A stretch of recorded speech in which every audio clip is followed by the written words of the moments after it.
In the past couple hundred years, we've called a lot of things the November Revolution.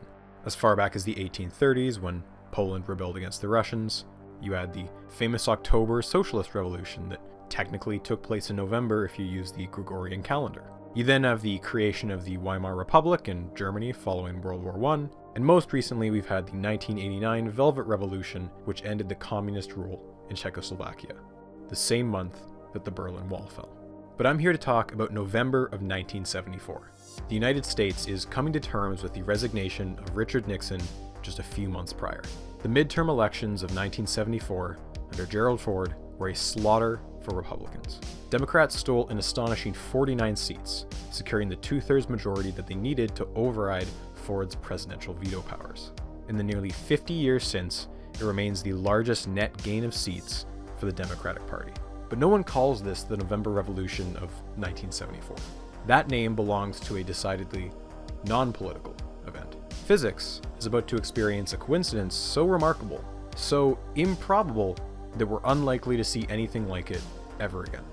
By this point, most of the physics community was in agreement that atoms were made up of three things: a dense nucleus of protons and neutrons, surrounded by a fuzzy cloud of electrons. And all of the observable matter in the universe was just combinations of these three ingredients. But by the 1960s, there were those who suspected that maybe there was a level even deeper than the subatomic, an even smaller set of particles that made up the protons and neutrons. Quarks, as they were called, supposedly came in three flavors: up, down, and strange.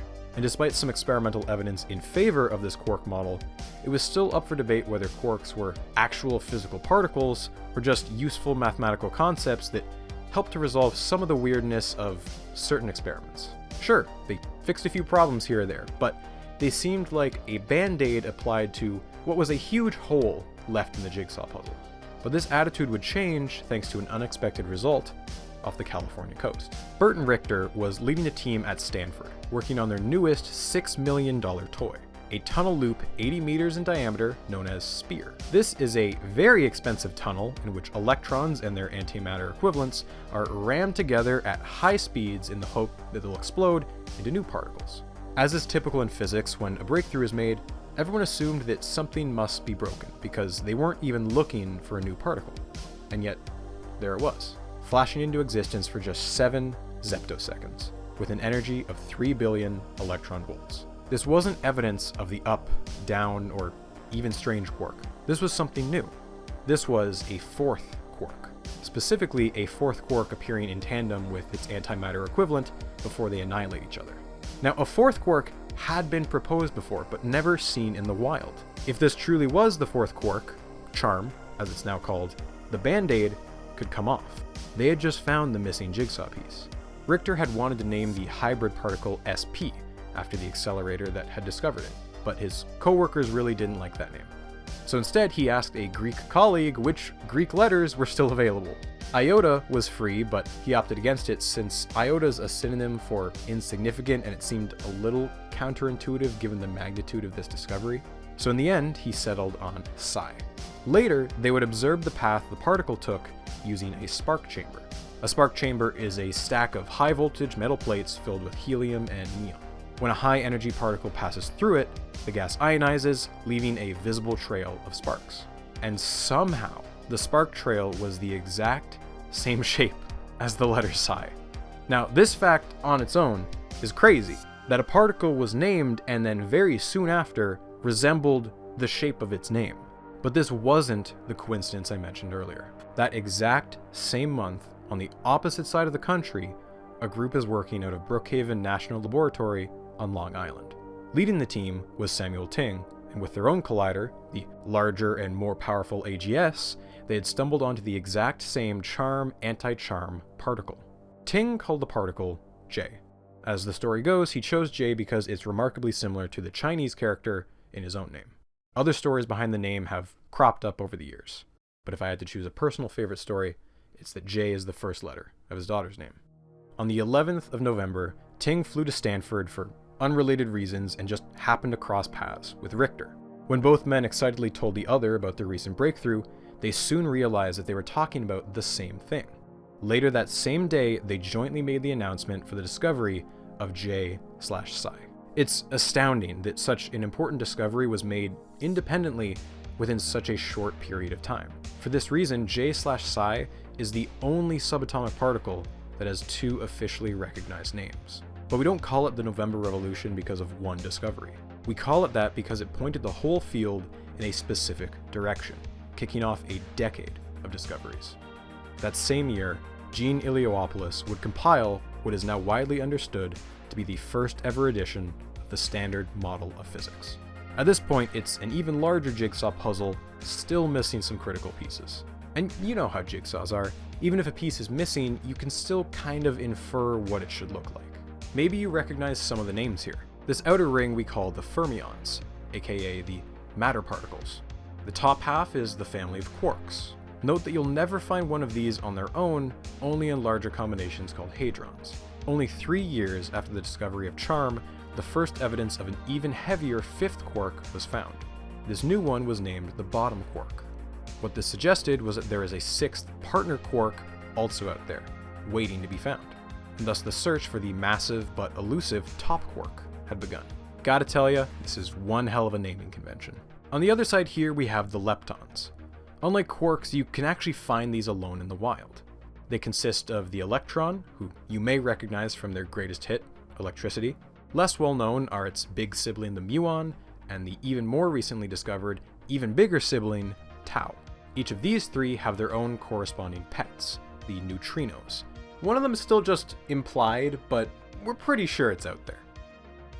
Moving on inward, we have another class of particles, the bosons. If fermions make up matter because they're firm, then the bosons make up the four fundamental forces. I don't have a mnemonic for this one. The photon you've probably heard of. It's responsible for all light and EM waves. You can thank Einstein for that one. At the tail end of the 1970s, the gluon had popped up in experiments. It's responsible for gluing together quarks to make protons and neutrons. The other two here are still missing in action. You have the W and Z bosons, which supposedly control nuclear radiation and decay. Their existence was so certain, though, that theoretical work suggesting them had already won a Nobel Prize.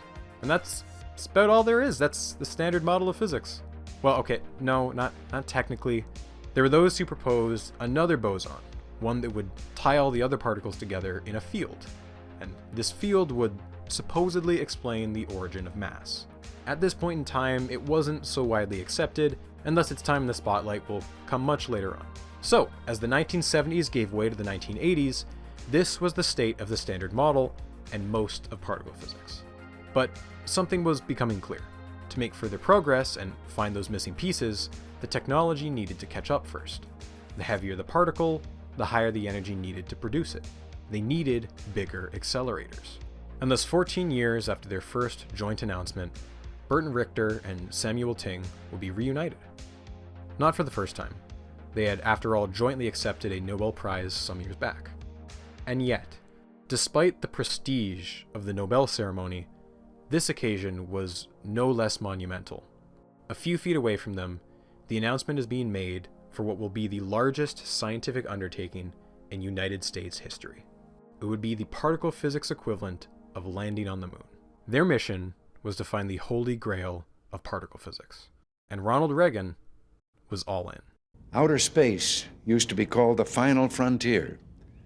But today we've begun to tap another frontier, inner space, whose infinitesimal constellations hold out infinite possibilities. I know that some people may question the practical applications of the Superconducting Super Collider, but the truth is, the practical applications of this knowledge are already changing the way we live.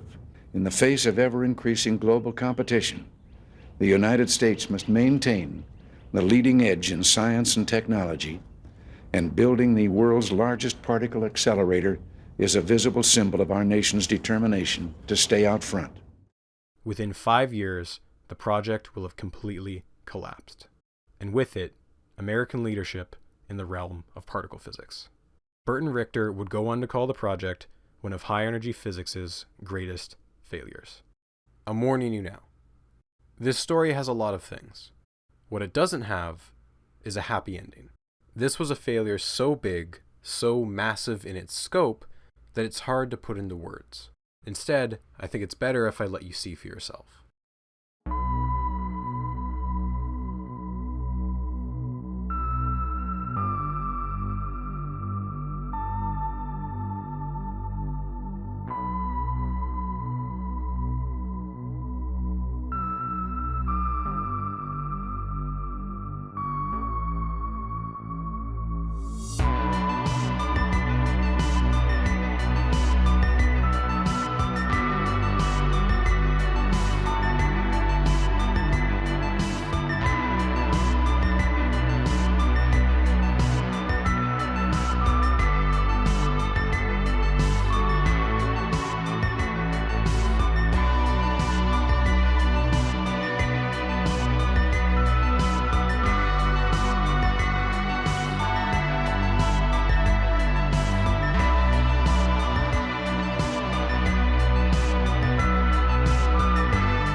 If I gave you a rock and asked you to describe what the inside of it looked like, with no access to fancy tools, what would you do?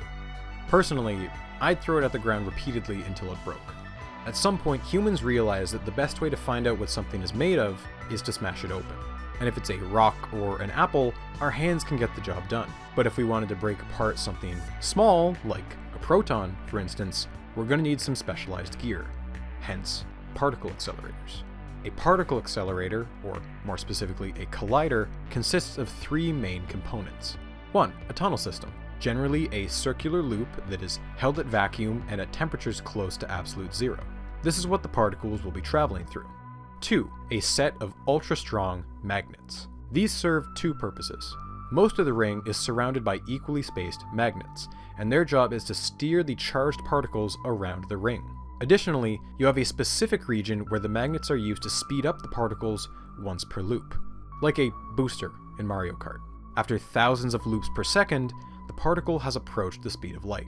And finally, 3. The collision zone. This region usually contains an advanced detector that gathers hundreds of gigabytes of data per second. Think blood splatter analysis, only real. Modern accelerators are typically built in several stages, with linear injecting segments, multiple booster sections, etc., like the incremental stages of a rocket. But by and large, accelerators are just big guns we build underground, and then we shoot really tiny bullets, and then we hope that the bullets ram into each other and explode. Why? Because collisions release a ton of energy, and energy is related to mass through Einstein's iconic equation, E = mc². So, if you want to generate heavier quarks, we need larger energies and larger machines. And for the past 2 decades, one nation has been the undisputed world champion when it comes to building accelerators. Throughout the 60s and 70s, 5 quarks and 2 leptons were discovered in the United States, the fruits of the November Revolution. At the turn of the 1980s, the US was operating 4 major accelerator labs. You had SLAC over in California, where we met our buddy Richter, and you had Brookhaven in New York with our buddy Ting. You also had Cornell, a little ways away in Ithaca. But the newest and shiniest was the crown jewel of America's particle accelerators, the Tevatron, located at Fermilab in the outskirts of the Windy City of Chicago. The Tevatron name is an amalgamation of 2 things. 1. TeV is short for tera electron volts, or a trillion electron volts. That's the approximate collision energy the machine is capable of generating. And the other half tron, because it's very funny to name expensive scientific instruments with the suffix tron. With a loop diameter of 2 kilometers and state-of-the-art superconducting magnets, the Tevatron was the world's first collider to break the energy barrier from GeV to TeV. That was the true final frontier. As the standard model began to get filled in, the missing puzzle pieces were beginning to take shape. That meant the top quark, the W and Z bosons, and maybe, just maybe, the Higgs boson. The United States and its highly decorated army of physicists wanted to be the ones to plant down that flag. Bring home that W. Now consider how many accelerators existed in the rest of the world. In Western Europe you had CERN, straddling the French and Swiss borders, and then also DESI in Germany. The Soviet Union had 2 accelerators all to themselves. And finally, the rookies on the scene, you had Japan with their Keck Accelerator Lab. You may have noticed here that the US has almost half of the world's major accelerators. And for a while that was a major strength of the Americans. But as the 1980s rolled around, this was turning into a weakness. See, the US budget for particle physics had to be split between 4 labs that varied in size, age, and capabilities. To keep each of them competitive would require multiple ongoing upgrades that would spread the slim budget even slimmer. The fear was that Europe's consolidation into one entity, CERN, would allow them to pool all their resources and take the lead. CERN was already digging a tunnel for its newest collider, the Large Electron Positron Collider, or LEP. With a diameter of 8.6 kilometers, it would be by far the world's largest, making Fermilab's 2 kilometers look quaint. To maintain their competitive edge, US physicists would have to one-up CERN. Instead of 4 small labs competing for funding, the path forward should be one new, giant lab. All their eggs in one basket. Throughout the 70s, there were conferences held over and over again with dreams of a VBA, or Very Big Accelerator. That name was coined by Leon Lederman, then the director of Fermilab and the leader of the team that had discovered the bottom quark. Generally considered to be the godfather of this hypothetical new accelerator, he would become the project's biggest cheerleader in the years to come. But concrete plans wouldn't materialize until 1982 at a conference in Snowmass, Colorado. Lederman again led the charge, calling for a new gargantuan American collider that would be able to support energies as high as 40 TeV with a loop diameter of 30 kilometers or higher. This was an absurdly high energy and a massive footprint to go along with it, and thus would require an enormous location to build it in, something flat and empty. The hypothetical machine was therefore nicknamed the Desertron. A year later, in 1983, CERN announced the discovery of the W and Z bosons. There were no buts about it, Europe had taken the lead in the boson race. With the pressure mounting even further, a government-sponsored panel was organized and the American project got its official name, the SSC, or the Superconducting Super Collider. A machine so grand and ostentatious, its name included the word super twice. Rough estimates pegged the cost of such a machine at somewhere between 4 to 8 billion in 2021 US dollars. Now look, I get that 1 billion is a big number. So big that it's basically meaningless without a reference frame. So I've assembled a few comparisons. The taller the height, the more expensive it is. We have the most expensive skyscraper ever built at 4 billion, the most expensive stadium ever built at 5.5 billion, and also the most expensive bridge at 7.5 billion. For a little mobile flavor, the most expensive plane is the B-2 stealth bomber at 2.43 billion, and the most expensive ship ever built was the USS Gerald R. Ford at 13 billion. For some scientific comparisons, we have the Mars rover at a humble 2.7 billion, the Human Genome Project at 5 billion, GPS satellites at 12 billion, and the Hubble telescope in at a hefty 13.5 billion. What about one of the largest American engineering projects of the 20th century, the Panama Canal? 19.7 billion. So overall, I don't think we're doing too bad considering this thing may or may not unlock the secrets of the universe. But still, there was only one way they were going to pay for a machine that expensive: the American taxpayer. And to be clear, each of America's previous 4 colliders were paid for the same way, but each of these had a comparatively baby budget of a few $100 million. Look at them, little baby machines. Don't get me wrong, it's nothing to scoff at, that's a lot of money. But when it comes to taxpayer-funded projects, there is a big difference in a price tag that starts with an M versus a price tag that starts with a B. Not only that, these 4 colliders were built during a period of American history that was far more sympathetic to the whims of physicists. How do I put this? Ever since they dropped the bomb on Hiroshima, the United States had supplanted itself ahead of Europe to become one of 2 global superpowers. And again, partially thanks to that very same atom bomb, America took the lead in another area: nuclear physics. Since World War II, nuclear and particle physicists have enjoyed a certain amount of privilege, not afforded to other subfields in physics. With the successful completion of the Manhattan Project, which, by the way, clocked in at around $30 billion in today's money, it seemed only logical to create an organization that would manage any future research into nuclear weapons. I mean nuclear energy. That led to the creation of the Atomic Energy Commission, or AEC. It was a confidential agency that had the luxury of operating largely out of the public eye, only having to answer to the Congressional Committee on Atomic Energy at meetings that were always held behind closed doors. For the most part, nuclear physicists were given a blank check to build powerful nuclear reactors and colliders on the pretense that their research was advancing national security. And particle physicists fell into two camps over this. On the one hand, you had the war hawks, people like Edward Teller and Harold Agnew, who actively championed the defense applications of nuclear research and were more than happy to enjoy the money they were being showered with. And on the other hand, you had the physicists who didn't much care for the war and weapons of mass destruction things, but they were happy to look the other way if it meant getting funding for their real passions. It's how the sausage got made, and no one was going to bite the hand that fed them. But this age of scientific free reign was about to change. The anti-war and anti-nuclear movement of the 60s led to harsh criticism of the AEC. It neglected radiation protections, reactor safety, and had a laissez-faire attitude when it came to environmental pollution. Congress was so fed up with the lack of oversight that they voted to abolish the AEC in 1974. The 1970s as a whole were a time of dramatic upheaval for America. It had been rocked by the Watergate scandal, and America's dominance in the automobile and electronics industries was waning, with Europe and Japan taking over. This, combined with unrest in the Middle East, had led to a global oil crisis, rampant inflation, and a massive recession. In response to this, President Jimmy Carter created a new department in 1977, the Department of Energy, or for short, the DOE. The DOE was organized to manage and fund research into a variety of programs, such as solar power, renewables, and synthetic fuels. Additionally, all nuclear responsibilities, peaceful or otherwise, were absorbed into the newly created department. No longer would their funding be automatically rubber-stamped. The DOE would be subject to the whims of Congress and the Public Subcommittee on Energy and Water Projects. The age of nuclear physicists always getting what they wanted was over. They'd have to compete for funding like every other subfield. So, as a first tentative step, the DOE approved a meager, I say meager in quotes here, $52 million to begin R&D in 1984. But if the SSC was going to turn that M into a B, they had to get some key people in Washington on board. They had to make a deal with the devil.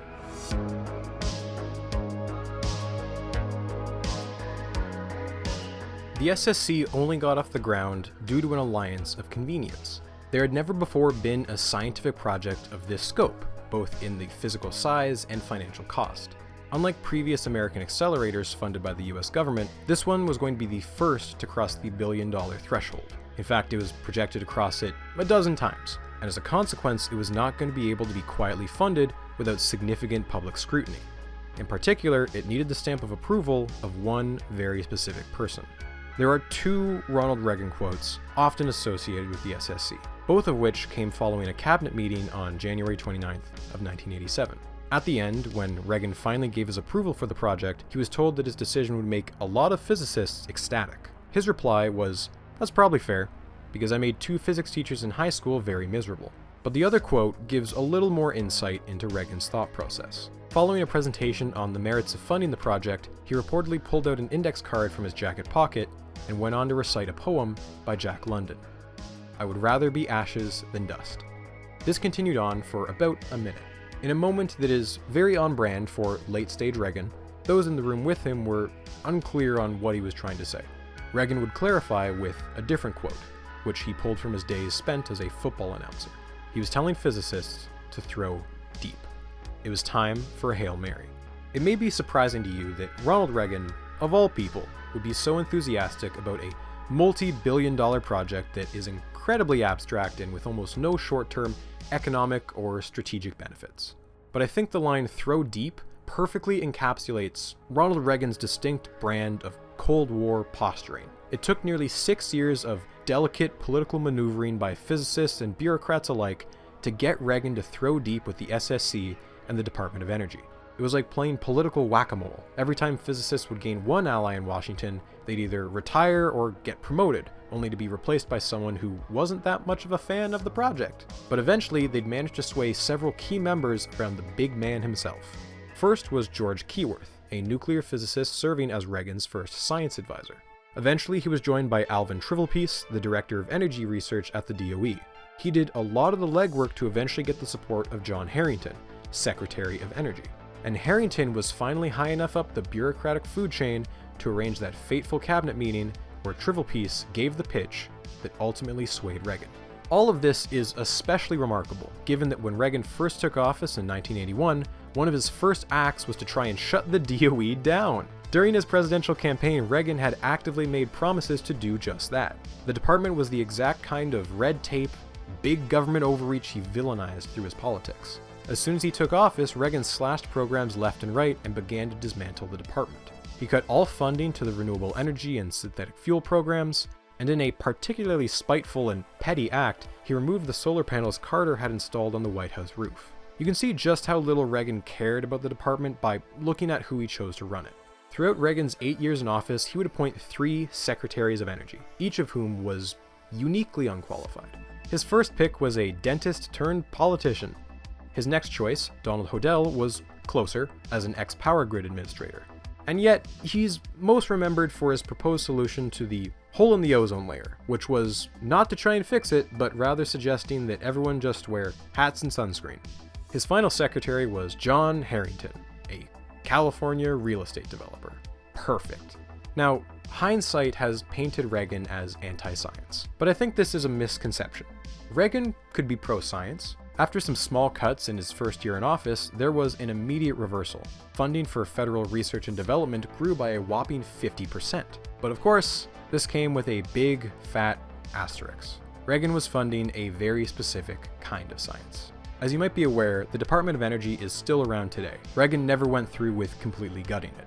And it's likely because once he took office, he realized the department's true purpose. The DOE handles the country's nukes. So of course, under Reagan, while almost everything in the DOE was cut, the nuclear energy and nuclear weapons programs received massive increases.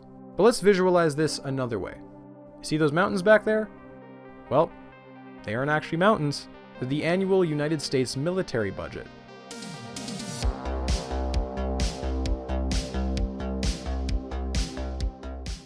Now obviously, this is on a different vertical scale than our collider here. If I put them on the same scale, everything would be so squashed as to be useless. It's mostly for the aesthetic, but also to give you a sense of the evolving priorities of the US government. The Reagan bump, or Mount Gipper as I like to call it, is staggering when compared to the administrations that came immediately before and after it. Reagan oversaw the largest peacetime buildup in US military history. Reagan was intent on winning the Cold War, and his strategy was to outspend the Soviets in every area they could. And while most of this new funding was going towards personnel and equipment, an ever-increasing amount of it was going towards a new generation of high-tech weapon systems. Before Reagan, if you broke down all R&D funding in terms of civilian and military comes in at just 47%. Under Reagan, those digits just straight up swapped up to a whopping 74%. 3/4 of all R&D funding was now being used exclusively for military purposes. Take it from Reagan's science advisor, George Keyworth. Those areas that are most exciting and those most necessary to the economy or national defense should be supported at a higher level than areas that are dormant. Thankfully, for particle physicists, there was an upside. One of the exciting areas Keyworth was referring to was the search for the W and Z bosons over in Europe. Despite Reagan's priorities being defense, he was also a firm believer that the government had the responsibility to fund basic research. That meant low-level physics and chemistry. Recognizing that even though there was no short-term applications, many years down the line the research would prove to be essential. For that reason, and also the influence of Alvin Trivelpiece, funding for energy research rose by 80% under Reagan. If a few Americans could win some Nobel Prizes, that'd be a nice bonus. Other fields of science were not so lucky, and they began to resent nuclear physics as the teacher's pet of the US government. Less flashy areas such as condensed matter physics, renewable energy, medicine saw their budgets stagnate due to inflation, or in the worst cases, receive deep cuts. In the eyes of the Reagan admin, they were too application heavy. Those areas should be the responsibility of private industry, the invisible hand of the glorious free market. And of course, you can't discuss Reagan underfunding science without addressing his callous indifference to the AIDS crisis, which led to millions of unnecessary deaths. After years of protests and criticism from gay rights activists and epidemiologists, Reagan would reluctantly appoint a commission to deal with the AIDS crisis in 1987. Of course, in a very Reagan move, he selected Admiral James D. Watkins to be in charge of the committee. Once top dog of the Navy, his appointment was widely criticized and questioned even by Watkins himself. He was, after all, a devout Catholic who supported the military's ban on gay service members. Despite what you might expect, Watkins took his job seriously, advocating for $50 million in funding for research, improved sexual health education, and he criticized religious bigots who considered the disease an act of God. In his commission report, he would go on to request anti-discrimination laws for those suffering from AIDS. The commission report passed by a slim vote of 7-6. Reagan would go on to ignore most of the suggestions made by Watkins. Although he didn't say so publicly, behind the scenes, Watkins was said to have been angered and depressed. But there is only one thing that Reagan loved more than the amount that he hated the gays: space. Throughout the 80s, NASA's budget was either stagnant or marginally declining. But in actuality, Reagan was pumping plenty of money into space tech. It was just going to a different department, the Department of Defense. See, NASA is explicitly for non-military space applications. Military space funding simply falls under the classified umbrella of the Air Force, and its space division far outpaced the budget of NASA. When it came to space projects, Reagan had a knack for betting on overambitious ideas that hemorrhaged money and never saw the light of day. For example, during Reagan's 1984 State of the Union address, where he said the words free and freedom 25 times, he announced that he was directing NASA to build the ludicrously named Space Station Freedom. This bloated project was intended to be a peaceful, civilian-based orbiting research lab until the Department of Defense began encroaching, demanding that it could, at any point, carry out national security work on the station unvetted and without the permission of any other nation sharing the station. Indeed, any partner nations would not be allowed to, and I quote here, displace either the reality or symbol of US leadership. Would it surprise you that other nations were reluctant to join on to the project? Ultimately, the bloated plan was never able to get off the ground. It underwent nearly 7 redesigns and scalebacks before ultimately being scrapped in 1993. Another of these pipe dreams was the so-called Orient Express spaceplane, a hypersonic plane that could take off and land at regular airports, but which could also deliver satellites into space. After spending around $3 billion, the project was canned in 1994, and the technology was considered unworkable. But of all of Reagan's failed Cold War babies, the most ridiculous of all of these was an outer space, laser-based missile defense system that was nicknamed Star Wars. It never saw the light of day because it relied on a magical X-ray laser technology that hadn't been invented yet. It still hasn't been invented yet. The missile defense system was pure science fiction, but Reagan was so enamored with the idea that his obsession killed the 1986 nuclear disarmament talks with Gorbachev. Ronnie loved his sci-fi space lasers so much that he walked away from what could have been the effective end of the Cold War. Throughout its life cycle, Star Wars wasted nearly $60 billion over 10 years before being scrapped completely. But, to hear it from Reagan's top generals, these colossal wastes of money weren't entirely wastes of time. See, these lofty science fiction projects may have been unattainable in hindsight, but so long as the USSR thought they were even remotely possible, the Soviets would continue to sink billions of dollars they didn't have into trying to keep pace with the Americans, hopefully one day bankrupting them. And, to a certain extent, money troubles did lead to the collapse of the Soviet Union. But on the other hand, this relentless defense buildup led to a massive deficit that would follow the US into the next 2 administrations.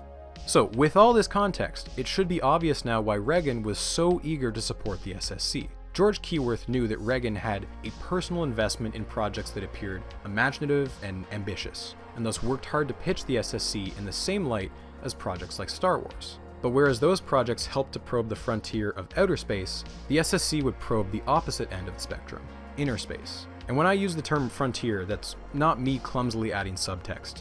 It was the specific language used by many physicists to help sell the SSC as a way to reassert American dominance. To give you a sense of how the government viewed the SSC, Secretary Harrington stated that the SSC would be the high-energy physics equivalent of putting a man on the moon.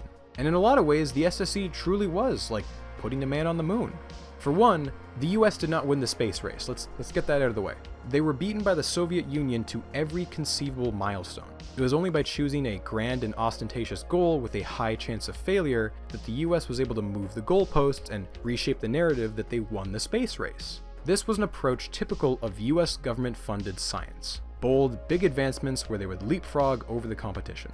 And whereas they competed with the Soviet Union when it came to space, their rival in the realm of particle physics was Western Europe. American projects aimed for the stars, designing riskier, bigger machines that were miles ahead of the slower, less ambitious, and meticulously engineered European counterparts. Europe's accelerators were far more likely to work on their first attempt, but that slower process meant that throughout the 60s and 70s, the US had beat them to many important breakthroughs. The SSC was very much following in this template, a bold leap forward in terms of both max energy and size. But it was also very risky. Years of R&D would be required for magnets, a massive empty location with stable geology that could handle years of tunneling. It was a massive gamble, but it was the kind of gamble that Reagan loved to make. In 1987, in a last-ditch effort, the director of CERN, Herwig Schopper, testified in front of Congress and argued that the US should abandon the SSC and join up with Europe. They were in the early stages of construction on their newest collider, the LEP. He argued that there was significant overlap between the two machines. Even better, they were specifically making the tunnels large enough so that if they wanted to upgrade 10 years down the line, then they could, easily. But despite this open invitation, or maybe even because of it, the Reagan admin barreled forward. America would regain its dominance in particle physics with or without the Europeans. So with Reagan's endorsement, R&D funding could shift into high gear. Now, there were concerns within the academic community that marketing the machine as a symbol of American supremacy could deter other countries from participating in the construction. However, most seemed to understand the reality that this was the price they had to pay to get Reagan on board. This will absolutely not come back to haunt the project in any way, shape, or form. At all.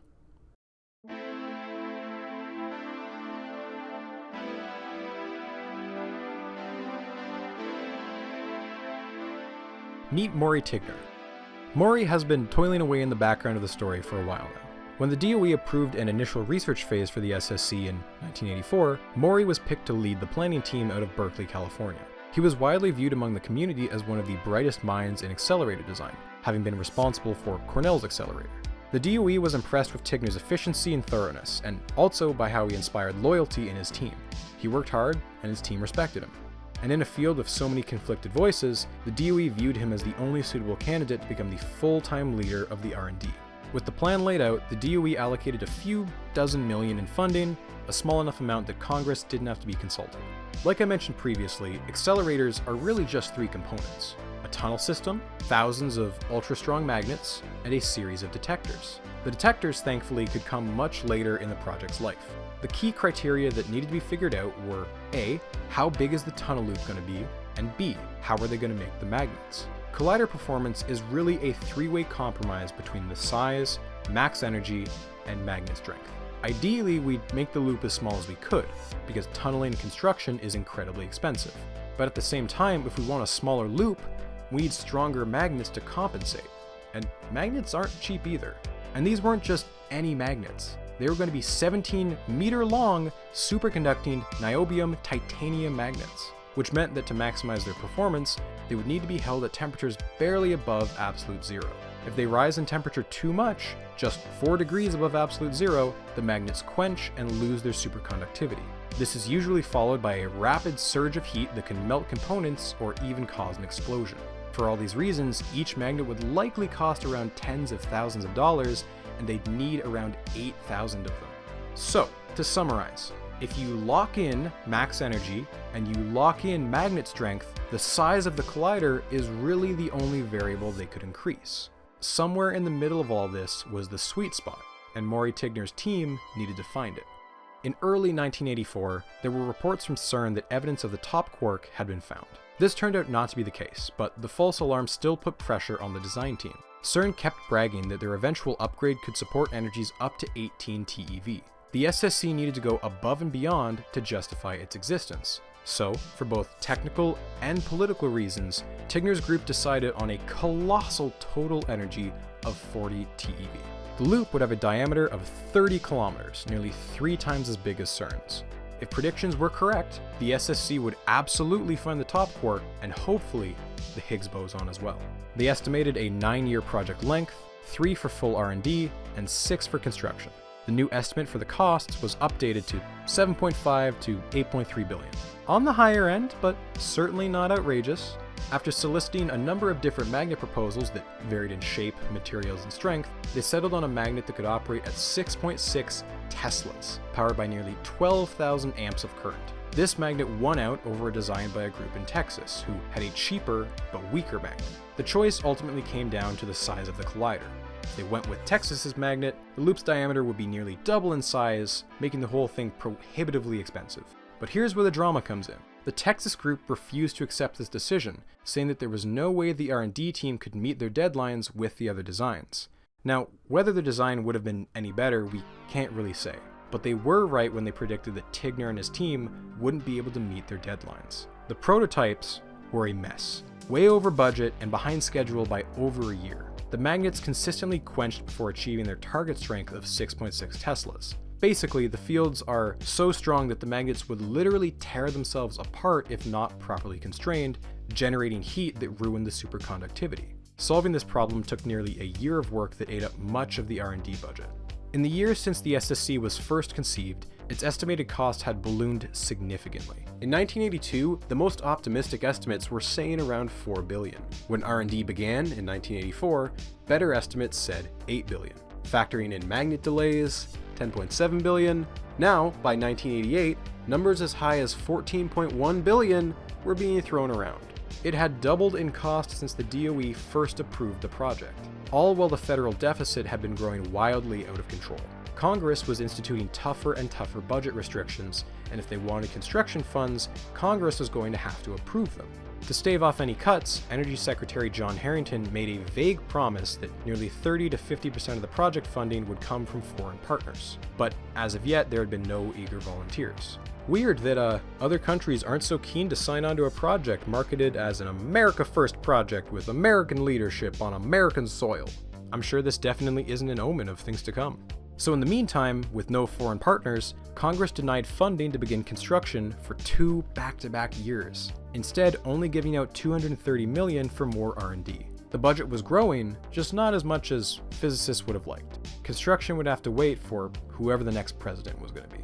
Behind the scenes, the project had just narrowly avoided a disaster that could have stalled its momentum for years. The SSC hit its first major budget snag in spring 1988. Somehow, in a shockingly negligent oversight, the DOE had forgotten to request funding for the Location Search Task Force. During their travels across the country, the task force had racked up a bill of $19 million, which wasn't accounted for in the fiscal budget. And Tigner's boss, Wilmo Hess, who was in charge of the search committee, refused to go back to Congress and request more. Instead, he insisted that the $19 million be cut from the R&D team's $61 million, which put Maury Tigner in one of the worst positions imaginable. It was already halfway through the fiscal year, which meant that R&D had already committed funds to the magnet development, the purchasing of superconducting wire, and staff salaries. Can you guess which one the DOE wanted Tigner to cut? And when I mean cut, I actually mean lay off almost his entire staff. Tigner, as you might expect, refused to do that, since they were already behind schedule, but also because he'd be laying people off who had no jobs to go back to. Many of his employees had left comfy university positions to come work for him. Applying for funding for academic jobs is often a months-long process with no guarantee you'll be approved. If you let them go, he'd be screwing them over, with no guarantee they'd even want to rejoin the project at a full year. Tensions reached their peak on a particularly nasty Friday the 13th. Wilmo Hess phoned him up and ordered him to deliver a list of names to fire that same day. Tigner reluctantly began making a list. Disaster was thankfully averted by lunch, when news came that the chairman of the Appropriations Committee had finally allowed the DOE to take the missing $19 million from elsewhere. Tigner held his ground, saved his employees, and likely a ton of momentum for the project. It was a small victory, but Tigner's refusal to give in to DOE orders had made him some enemies. When he first joined the project, he was viewed as a highly respected and competent academic. Now, he was labeled as someone who didn't follow orders, and that would have consequences in the coming months.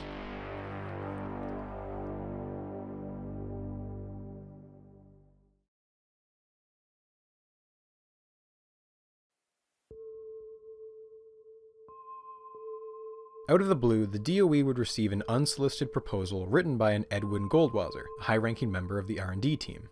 He argued in this 14-page proposal that the URA was the logical organization to manage both the construction and eventual operation of the SSC lab. Now, the URA, for context, is the Universities Research Association, a nonprofit that consists of nearly 90 universities which operates the US's largest physics labs. Among these was Fermilab, which at the time was home to the world's largest accelerator. It seemed only natural that URA should be sole-sourced to manage the new collider.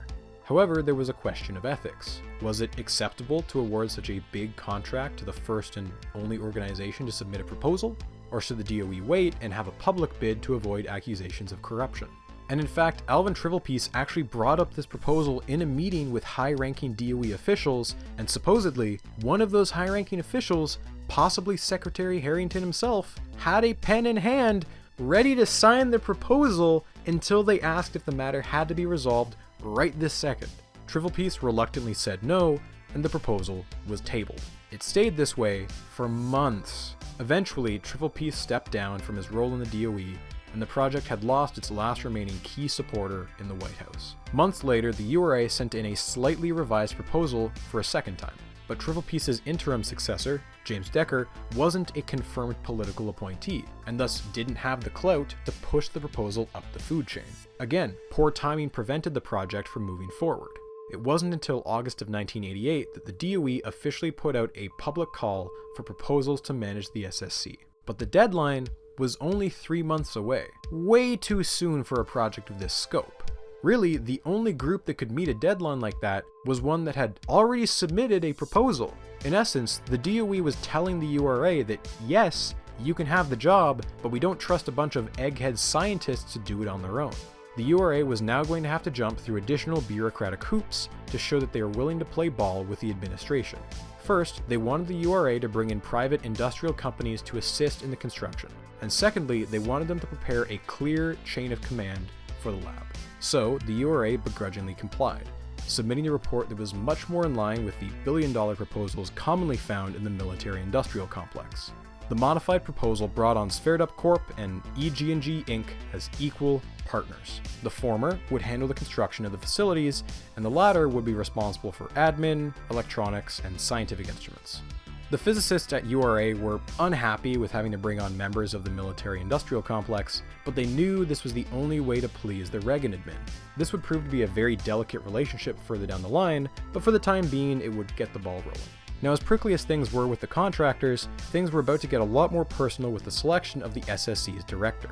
This pick would determine the person who would lead the lab through its construction and likely many years afterwards. But there was an ethical dilemma here. The URA was submitting a confidential government proposal, and what that meant is that they couldn't hold a public search for a director, as that would violate governmental regulations, jeopardizing the bid. In essence, they were worried about the science equivalent of insider trading. So the URA opted to conduct the search in secret, severing their connection to the existing R&D team headed by Maury Tigner.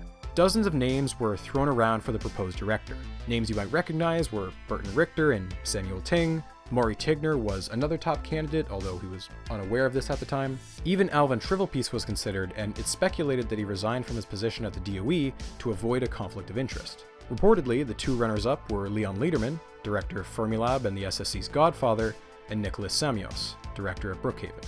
But the winning candidate was Roy Schwitters.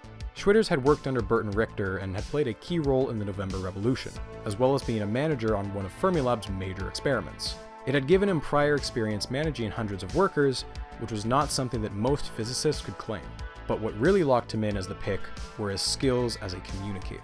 He was polished, statesmanlike, and in the eyes of the URA, the exact kind of person who could convince Congress that the SSC deserved funding. He was the tycoon archetype, someone who could unite small and big science towards a common goal.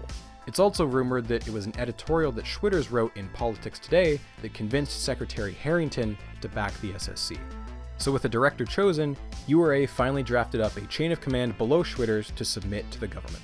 Directly under Schwitters, you had Maury Tigner, serving as deputy director. Helen Edwards would serve as head of the accelerator division, and Bruce Chrisman as director of laboratory administration. And finally, Sverdrup executive Robert Robbins, yes, also a real name, he would be the head of conventional construction. As the deadline drew near, the original 14-page proposal had morphed into a monstrous 3-volume, 6-inch thick proposal. As one executive put it, bureaucratically, it was gorgeous. Just in time, the proposal was submitted. And, as many expected, it was the only proposal submitted. The URA had, this entire time, been the only organization with any hope of managing the project. And after a year and a half of bureaucratic hoops, the URA was finally approved to build the SSC. And yet, the day the management contract was signed, Maury Tigner resigned. It was clear he had made up his mind months ago. Before even a single shovel could break ground, a critical member of the management chain had left. It seems there had been a growing animosity between the existing R&D group and the incoming URA management team. There had been a prevalent assumption that Maury Tigner was the obvious choice for director, at least among his loyal R&D group. Maury had been partially blindsided by the selection process, as URA had carried it out in secret to avoid a conflict of interest. In the end, Maury was passed over because he was known for being guarded and impatient with non-physicists, overly blunt at times. His technical wizardry was unrivaled, yes, and he was considered the best man to build the SSC, just not to manage it. Schwitters was much more adept at wooing the Washington bigwigs who would be necessary to keep the project alive. As a consolation, Maury was named deputy director. He and Schwitters would negotiate their respective roles. However, these discussions were unproductive and emotionally fraught, with Maury never satisfied. Schwitters soon realized there was a gap between them that couldn't be bridged. It was clear he wanted total authority on lots of detailed stuff that couldn't be guaranteed. He had a very specific list of people he demanded in key roles. So if not the deputy director, then perhaps the project manager, a role many of his peers thought would be ideal for him. It was less front-facing than the deputy job, requiring far less public relations and far more technical know-how. Well, according to Tigner himself, the DOE had indicated that I would not be acceptable as project manager. Ever since that fateful phone call, the DOE labeled him a troublemaker. And so there was only one path left for Maury, going back home to Cornell. When Tigner left the project, so did many of the loyal senior staff who worked beneath him. Thus, many of those who had spent 5 years working on the R&D side were simply gone from the project. Those that did stay were much fewer in number and peppered throughout the project in mid-level positions that gave them much less seniority than they previously had. The selection of Schwitters over Tigner, and then Tigner's eventual departure, was the first sign that big physics was changing. Gone were the days of risky, pioneering academics given free rein. Now it was the age of the corporatist, conservative physicist, beholden to bureaucracy and micromanagement. This split in attitude would prove irreparable and would lead to worse clashes down the line. Maury Tigner was the first person on this chart to leave, and he won't be the last. But for now, it was time to get to work. It was time to build a collider. While the selection of the URA and Roy Schwitters were both big news, for the country at large there was a far more interesting contest playing out. Where was the SSC going to be located? In terms of a timeline, there was a strong push to have the site selection finalized by the end of 1988. This would allow Reagan to be able to leave office in January with one last major announcement, a final accomplishment he could claim as his own after 8 years in office. And so the clock was ticking. In April of '87, the site selection contest was announced. Now, as exciting as the project was to scientists, it wasn't exactly going to appeal to the average US citizen, or more importantly, the average state politician. So instead of marketing the SSC as a science machine, the feds marketed it as a job creation machine. Specifically, one that would create 2,200 temporary construction jobs, 4,500 permanent lab jobs, as well as a guaranteed source of $660 million in yearly funding. Jobs win votes. Simple as that. And with that, the grand prize had been set, and the contest had the attention of nearly every state in the nation. After 5 months had gone by and the September deadline rolled around, the Department of Energy had received 46 proposals from nearly half of the 50 states. Of these, 7 were outright rejected for not even meeting the bare minimum requirements, including one that was pitched to be in space. Since the US doesn't own outer space, it failed to meet the very first condition. For a similar reason, another site that straddled the US-Canada border was also rejected. This was the only international submission to the site contest, and honestly it had a lot going for it. It would have crossed over between upstate New York and southern Quebec, much like how CERN straddles the French and Swiss borders. This fact alone would have mitigated concerns about the SSC being an American-centric project, and potentially could have led to broader international support. And also, the location would have benefited from massive electricity savings because of the nearby, cheap Canadian hydroelectricity. Despite all this, the proposal was thrown out by Secretary Harrington because the DOE was adamant about the site being entirely within the US. It wasn't so much that the site wasn't picked, but rather the outright rejection that would go on to sour relations with the Canadian government. But even more so, the rejection greatly distressed the congressional delegation from New York, and in particular, Republican Sherwood L. Boehlert. I'm singling him out for no reason at all. A more intense second round of evaluations further narrowed the list from 36 proposals down to just 8 finalists, which were announced in December of 1987. Arizona, Colorado, Illinois, Michigan, New York, North Carolina, Tennessee, and Texas. And almost overnight, there were some big changes. First, there were accusations of favoritism. This is a little far-fetched considering Reagan and Harrington's home state of California hadn't made the shortlist, almost entirely because California is far too susceptible to earthquakes. A slightly more valid concern was preferential treatment for wealthier states. See, the DOE had made a big show about how cost savings weren't going to be considered in the initial rounds, as they wanted the decision to be as impartial as possible. What they feared would happen was a bidding war, where bigger states that were more wealthy would just offer state funding as an incentive, leaving smaller states at an inherent disadvantage. So for that reason, a coalition of smaller states passed a law requiring all financial incentives to be submitted in a sealed envelope and only opened after the winning site was chosen. This, of course, was a farce, because many state legislatures would make very public announcements about how they were offering over $1 billion in state funding, and the task force would just have to pretend like they hadn't heard any of it. The second big change was much worse for long-term support of the project. Marketing the SSC as a job creation machine and not a science machine had enormous short-term benefits. The site competition had been fierce, with many enthusiastic proposals vying for those tantalizing jobs. But as the majority of the states were cut from consideration, almost overnight their elected representatives pivoted from supporting the project to loudly complaining that the SSC was nothing more than a $15 billion parasite that was monopolizing the bulk of the nation's science funding. You couldn't even market the SSC as a science machine now, because now the rhetoric had shifted to how bloated the project was and how we should instead be funding several smaller-scale physics projects. In hindsight, this should have been an obvious outcome. Only one state was ever going to host the machine, and therefore those oh-so-valuable jobs. Only a few days after the announcement of the finalists, New York Governor Mario Cuomo withdrew the Rochester, New York site from consideration. Apparently, there had been a strong local opposition to the project due to its relative proximity to a large city center. Now, with the sole exception of Chicago, Illinois, the remaining 7 site locations were all extremely rural, with far fewer people who would need to be displaced to build the project. Each of the remaining sites had their own advantages. Arizona, for instance, would only have to displace 4 families, compared to the hundreds of families at other sites. Tennessee and Colorado had the best geology for cheaper tunneling. Texas, Michigan, and North Carolina sites each had a good variety of industrial infrastructure nearby. But for most academics, the winner was a foregone conclusion. The contest was just a months-long dog and pony show to give the impression of political fairness. Fermilab, located in Chicago, Illinois, was inarguably the best choice for the site. Chicago was no stranger to this exact sort of competition. It had been the winner of a 1966 site selection competition to build Fermilab in the first place. And to beat a dead horse here, it was home to the world's largest particle accelerator, the Tevatron. With Fermilab already constructed, you'd be saving enormous sums of money on the existing lab infrastructure and the hiring of thousands of staff and researchers, with ample housing and universities right nearby.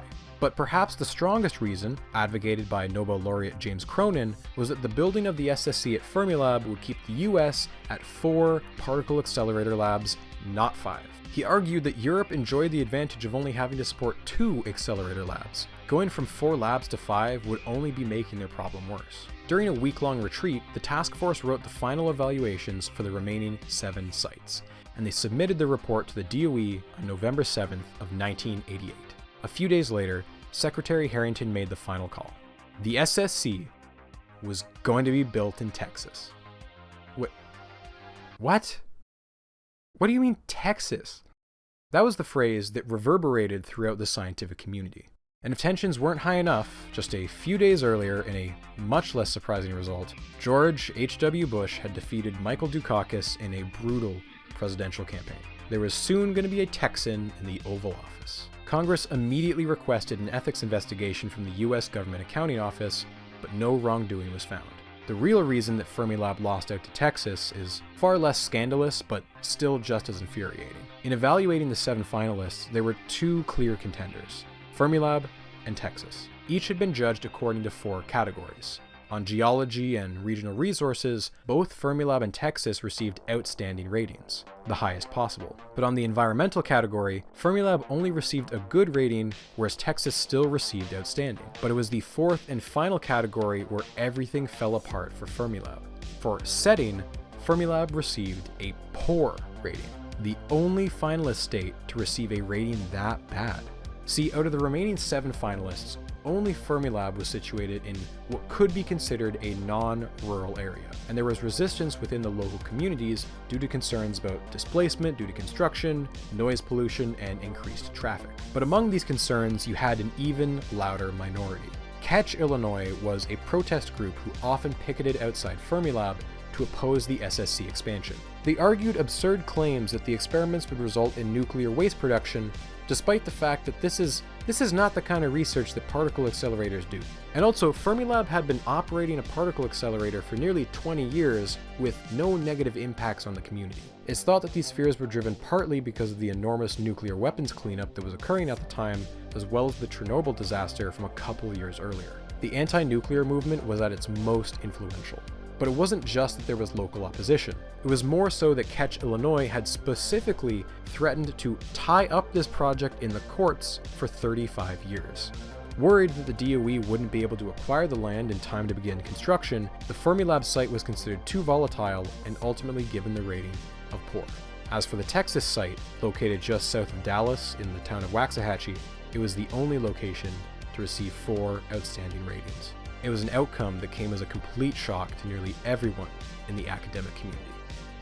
Not quite everyone, though. Richard Lundy, a physicist at Fermilab, made a bet with a colleague in late October. He told them to write down 3 predictions. 1. The SSC would be situated in Texas. 2. URA would be granted the management contract. 3. The project would fold in 5 years or less. He was now 2 for 3. And exactly 5 years later, almost to the month, he would be 3 for 3. But until then, plans marched on. The crown jewel of American particle physics was moving to Texas. And you know what they say? Everything's bigger in Texas.